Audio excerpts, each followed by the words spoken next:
halfway point of the marathon federal election campaign, yet polling suggests neither party has achieved much during the first 4 weeks. Malcolm Turnbull and Bill Shorten were rallying their troops today as minor parties voiced outrage over what they say is a dirty deal on preferences.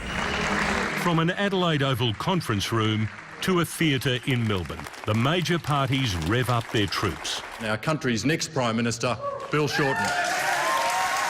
Malcolm Turnbull, the Prime Minister of Australia. So who's the front runner? The polls are too close to pick one. Ipsos today has Labor by a whisker after preferences. Last night's 7 News ReachTel poll put it at 50-50. Labor are the underdogs. Yet ReachTel also shows the Labor policy strongholds, education, health, climate, are growing as issues Australians believe will decide their vote. Concerns over the Liberals' preferred battleground, the economy, have eased, but it's still the campaign's biggest vote decider. Shortonomics is very short on economics. Billion-dollar Bill is running his spendometer on steroids. So, 27 days down. Tonight, Campaign 2016 is exactly halfway to the July 2nd vote. So what will the next and last lap be like? Well, more colour, more rhetoric, and the attacks more fierce.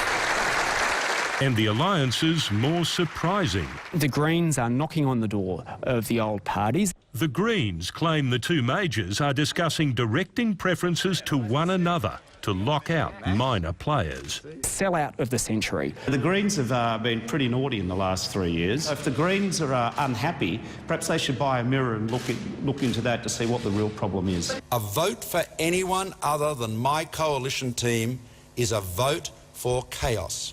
In Adelaide, the Prime Minister wants to limit damage from rising independent Nick Xenophon. If this is making the government nervous and they're giving more attention to South Australia, that's great. And in Queensland, protesters interrupt Pauline Hanson's campaign launch. The divisive figure has her eyes on the Senate crossbench 18 years after she was ousted from politics. I will work with Malcolm Turnbull. I will work with Bill Shorten. This time, it's her opponents being shown the door. 7 News political correspondent Tim Lester joins me now. And Tim, what needs to change to give one of the leaders an edge in the second half of this campaign? Well, Mel, halfway home, there really are no secret weapons here, just worry for the major parties in the latest poll numbers. For Labor, they tend to suggest that Bill Shorten might have run out of puff in terms of his run back that's been on since February. For the government, they showed, particularly the ReachTel poll, strong polling for the Nick Xenophon team and for the Greens. That suggests perhaps a big Senate crossbench or even a likelihood of a hung parliament after July 2nd. So that's a worry. Really, though, Labor is likely to press on with its arguments based on fairness and particular attack on the corporate tax increase the government suggests.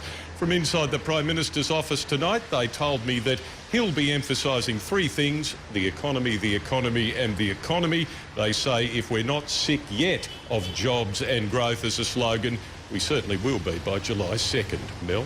All right, Tim Lester, thanks very much joining us live tonight in Sydney.